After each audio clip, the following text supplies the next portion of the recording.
Welcome to the Weekly Dose of Stars. I'm your host, Graham Breitenstein, a professional dancer and movement coach for icons like, Idina Menzel, Lady Gaga, Meghan Trainor, just to name a few, turned professional astrologer, certified oracle card reader, and founder of Drunk Astrology. Each week on this podcast, I'm breaking down the astrological transits that need to be on your radar so you know exactly what energy to tap into and what opportunities to take advantage of in order to achieve your biggest goals, your juiciest manifestations, all while consciously co-creating your life with Team Uni. That's my affectionate pet name for the universe. So get ready. You're about to align your actions, dreams, and biggest manifestations with this week's Dose of Stars. Hello and happy Monday to you. We are talking about the week of February 23rd through, get this, March 1st, 2026. That's right. This is the last week of the second month of the year, which means there's only one more month of Q1. How are you doing? How are you feeling? How has the year of the fire horse rushed in to your life, to your manifestations, to your dreams, to your goals, to your aspirations? I know over here and everybody that was in my Lunar New Year Masterclass, we have been celebrating win after win after win.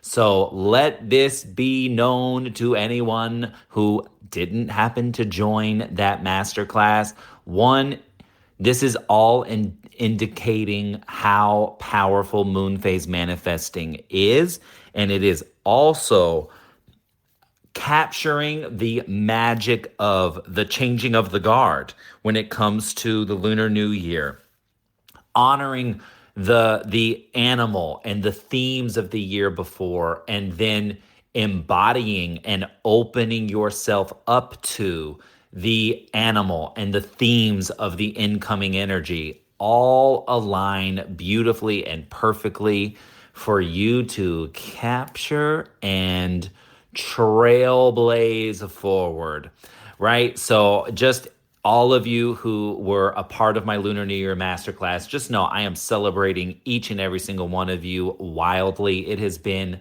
the privilege of a lifetime after, for the first time, opening up the red envelope ceremony to the public.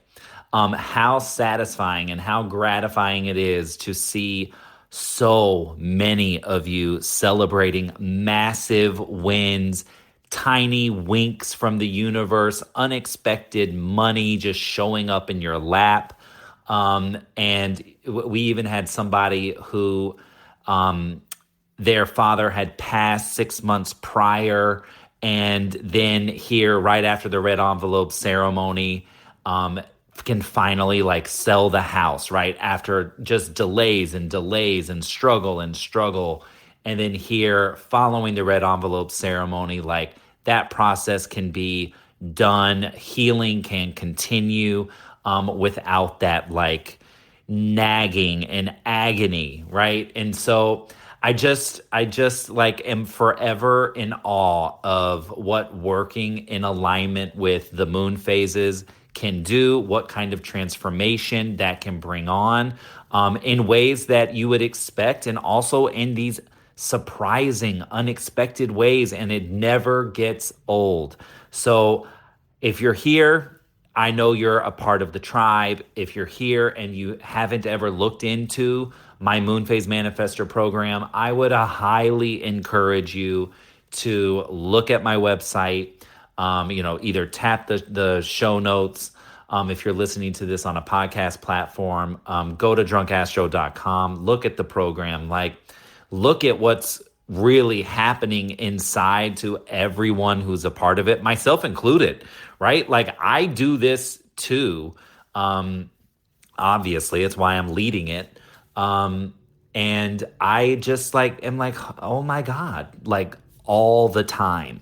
Okay. So it's such an honor to share these tricks and these ways of working with astrology, instead of like just using it to predict something, which totally removes your power and your free will, and instead look at it as a tool you can use to enhance your life, to grow your business, to expand on your personal development. Like, that's the magic of astrology, and that's why I know you're here. So just like sending everyone just such good vibes, transformative vibes, and vibes to embrace this first full week of the Fire Horse energy.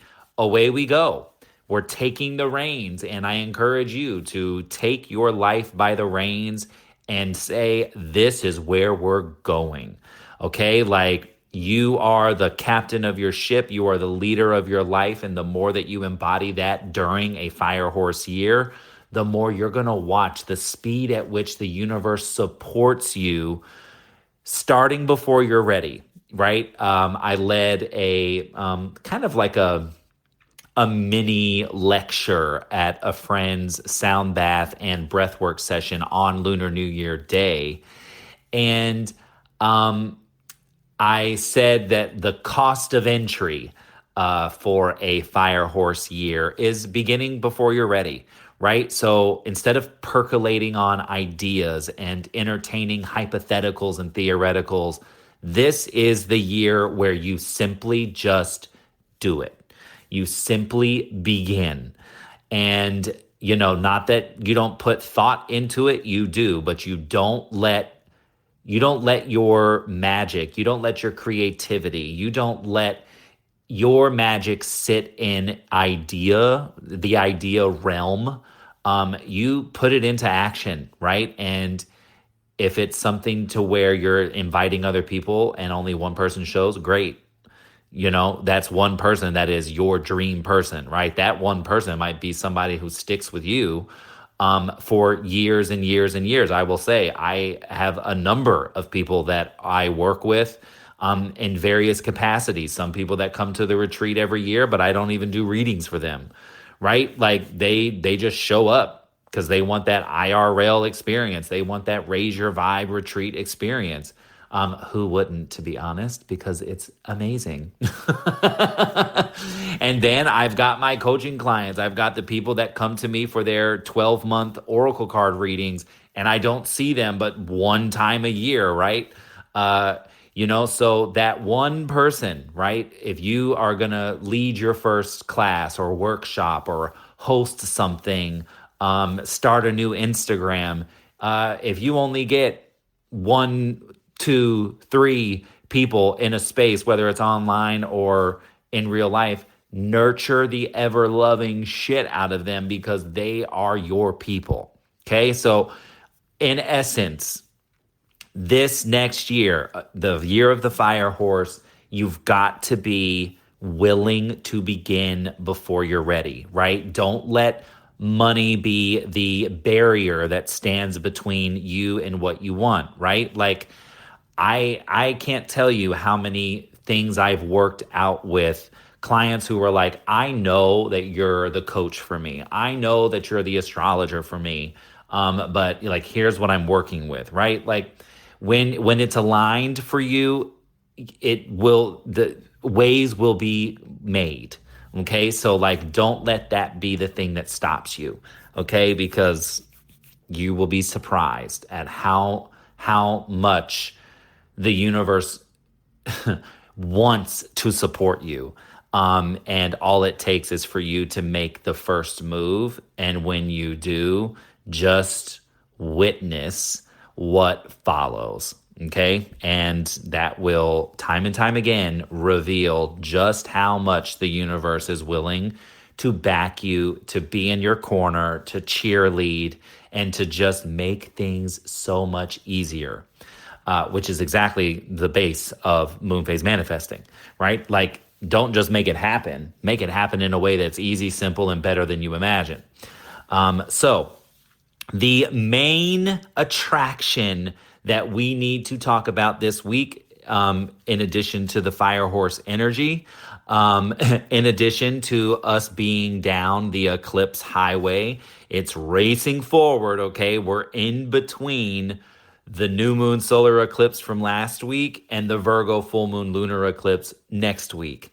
All right. So we are literally driving down the middle of the eclipse highway. So we know that it's anything goes, and we know that it's intense. We know the energy is escalating and elevating in some way. So it again, you kind of just have to like remain curious, remain flexible, give yourself time, energy, and space to just receive. And sometimes, you've got to receive or open up that time and space to be present for someone who's having an eclipse experience that's a little bit more difficult and challenging.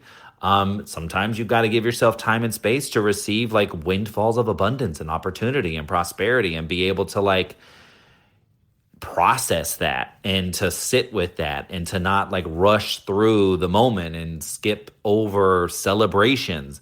This is all on the spectrum of the eclipse experience. And so just the more time and space you can give yourself, the more you can honor when you're energized and motivated and you take action, you remain productive. But then when you are tired, when you are run down, that you honor that as well. Last week, I literally only swam one time, and I am used to swimming 4 to 6 times a week.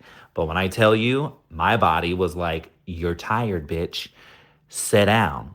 And I reluctantly honored that feeling. That's really hard for me. The 5-time Virgo that I am, that is very hard for me. So if I can do it, you can do it as well. But just remember, fate and destiny are doing their thing. So you just got to sit back and trust that everything that you have done up until this eclipse season, which began on February 1st, and now we are in that 2-week pocket of time that's a little bit more or a lot of bit more intense. You've got to just trust that you've put in the work, and that whatever the universe throws your way, you're ready for it. Right? So if you trust that and you embody that, then eclipses are going to be great. You're going to be just fine, right? Regardless of your experience. Remember, we don't do any negative astrology here. We acknowledge what it is, right? What the energy is, but we do not stop at like one thing, right? Astrology is for the curious. It is not for those that are hyper dependent on being told like what their future is, or, for half-assed predictions that you see on social media. We don't do that here, all right? Now, last but not least, I think I saved the quote unquote best for last.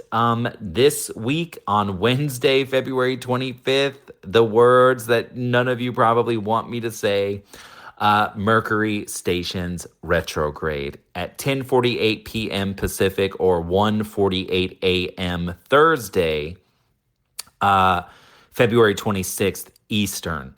Okay, so all this week, we are gonna just have to deal with potential Mercury retrograde buffoonery. Okay, so I will remind you that Mercury stationing on Wednesday/Thursday morning is the beginning of chapter 2 of his story. So remember, chapter 1, February 12th through February 25th.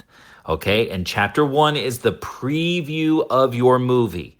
Okay, the movie of your retrograde story. So if people from your past showed up randomly, if who did you talk to? What were you thinking about?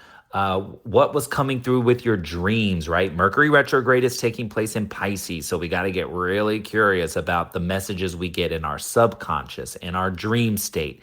We got to pay attention to what our fantasies are. This is also a peak moment in time for healing, for decompressing, for more rest, for more recovery. So just know as eclipses ramp things up, Mercury retrograde can actually be the biggest blessing because it is that reminder to just allow your body to catch up. Allow your body like to just chill, because the eclipses can do something very different, right? They're ramping up energy, but Mercury retrograde is slowing it down. And in Pisces, it does that even more. But just know too, for any muggles out there who don't know a lick about astrology and are just kind of raw dogging life without any context, Mercury in Pisces is a deep feeler, but doesn't really understand or can't really vocalize what it feels because the mouthpiece of the zodiac is underwater. So, that plus eclipses, we can have a lot of people emotionally reacting from just a frustrated point of view, right? Because they don't understand what they're feeling, they don't understand what they're experiencing, and so they're just flying off the handle. So just know some of this Mercury retrograde um, in the Muggle world can very much show itself in emotional volatility and reactivity. That said, you can kind of look like once Mercury stations Wednesday night or Thursday morning, depending on where you are, you can look back from the 12th of February through the 25th and just mine for data and just kind of see like, okay, what was I thinking? What was I feeling? Who did I talk to? What ideas did I have? Did I revisit any concept, idea, project, spiritual space, right? All of that is relevant, right? Because whatever you received during that little period of time is what Mercury wants you to work with here in chapter 2, which begins this week from February 26th through March 20th. And what I'm famous for here at Drunk Astrology, this is the F around and find out chapter of Mercury retrograde, which all I mean is this is when you experiment, experiment, experiment, try shit out. Don't get married to one thing. You just entertain options. You throw out ideas. You get feedback. You don't take it personal. Then you go back and like come up with new ideas or explore a new something. Right? Variety here is the spice of life. So if the toxic ex that you had from years ago, rears his head, you're bored and you're like, well, maybe I should just like F around and find out. F around and find out. And you will likely get confirmation of whether or not you really want to revisit this or you really should have just left it dead in the past, right? But this is like the no judgment zone, okay? This is when you really get to decide, like, do I want to revisit this or do I not? And there is no right answer. It's just whatever answer is true to you, that's the answer to move with. And so I really want to empower you with that. This is Mercury retrograde has enough social media literature out there for like, oh, back up all your devices and give yourself extra time to get to work. All of that is very relevant. But I want you working with this on a deeper way to understand like really what the cosmos is asking of you during this time. And it's just asking you to experiment. It is going to throw things your way. One, yes, sure, they can be very annoying. They can be very frustrating. You're going to run forgetful or appointments will be delayed, canceled, rescheduled, flights and cars and anything with a battery can go, haywire and just like weird things can take place. But aside from that, underneath that surface level experience is this opportunity to not pass any judgment on yourself or anyone else. And with this context, just like, what? I'm going to revisit this. I'm curious, right? And honor that. You don't have to like rush past that. And just know too that by doing so, you really answer the call for the healing opportunities that Mercury in Pisces brings, right? So by revisiting things of the past, you really have an opportunity during this chapter 2 to really heal something that's maybe been left a little unattended to. Okay, so that's really the essence of this week. Mercury really steals the show. And then, of course, eclipses are always, expect the unexpected, anything goes vibe all week long. And then the fire horse energy, right, is that cost of entry, beginning before you're ready. So to jump to today, Monday, February 23rd, we start the week with the moon in Taurus, which is great for creature comfort, simple luxuries. There's opportunity for exciting, forward-moving conversations in the morning when the moon has a sextile to Mercury at 4:51 a.m. Pacific. Some frustration, but a call to action at 9:19 a.m. Pacific when the moon has a square to Mars. And then the moon goes void at 2:29 p.m. Pacific with a conjunction to Uranus. Fresh perspective, a new idea, a think tank, a brainstorm about how you want to move forward, how you want to make money, receive money, exchange value there with that conjunction to Uranus. So that Taurus energy, work, money, luxury, comfort, good food, etc. The moon is void until 6:29 p.m. So 4 hours in the mid to late afternoon into early evening. So 4 hours there that you don't want to start anything new. You want to create, dream, float, work on things already in motion, not do a big grocery shop. You know the mood. At 6:29 p.m., the moon enters Gemini. So for the next 2.5 days, communication, communication, communication. And that Gemini moon is, of course, also answering to a Mercury who is stopping in the sky. So we know that Monday, Tuesday, Wednesday, Thursday, Friday, Mercury retrograde is just, kind of dominating the astro story. So anything you got going on this week, give yourself extra time before and after, because this is a lot of Mercury energy. So when the moon enters Gemini, there is a sextile to Neptune and Saturn, which of course they met up last week in the sky on Friday the 20th.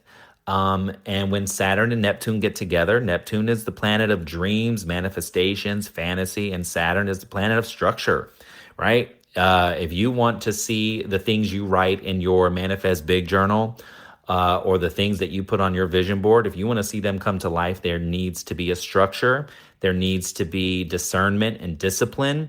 There needs to be accountability of self. And there needs to be a container, right? So this Gemini moon is like, okay, I want to start getting real about how I structure out my dreams, my manifestations, what I'm calling in. So very forward moving with the sextile energy. But yes, there does need to be some discipline and discernment, responsibility, accountability, all those Saturn things around your Neptunian dreams and fantasies, right? Like they can't just stay in the rose-colored glass realm, right? They need some kind of support. And so this is the time when you want to get serious about that. All the conversations in the evening circle around that, because the Neptune sextile is 7:54 p.m. and the Saturn is 8:26 p.m. Okay. In keeping with the Lunar New Year vibe all week long, I have pulled from the fortune cookie deck, and today's fortune cookie is love. Love is in the air, a great time for commitment and taking relationships to the next level. Now that's personal, professional, and relational. So happy Monday, happy vibe to all the lovers out there, and I will see you next time. Bye. Astro lover, did you love this week's astro forecast? Well, just wait until you're inside the daily dose of stars. Right now, you're waking up and feeling pulled in a million directions. You're buzzing with anxiety about your new meeting. You're doom scrolling for 30 minutes before you even leave the bed. You're overwhelmed by news headlines, decisions about deadlines at work, and constantly distracted, which, of course, leaves you feeling off, unmotivated, and stuck in a loop of doing a million things but getting nowhere. My friend, this is because you haven't checked the daily energetic weather report. Riddle me this. Would you ever take a trip to Europe or go camping without checking the actual weather? Hell no. So why are you going through life without checking the energy for the day ahead? The Daily Dose of Stars gives you bite-sized astrological guidance every single morning, so you know exactly what energy you're working with, exactly what to avoid, and what moves to make in order to activate the opportunities that are available for you to seize. So no more guessing, no more chaos, no more feeling pulled in a million directions and saying, "What the hell is in the air right now?" You'll know exactly what's in the air, and you'll also know exactly what the actual F to do with it every friggin' day. So when you're ready to start co-creating your best life with the universal energy in real time, hop inside the Daily Dose of Stars. The link to subscribe is in the show notes below. Simply scroll down and tap the link.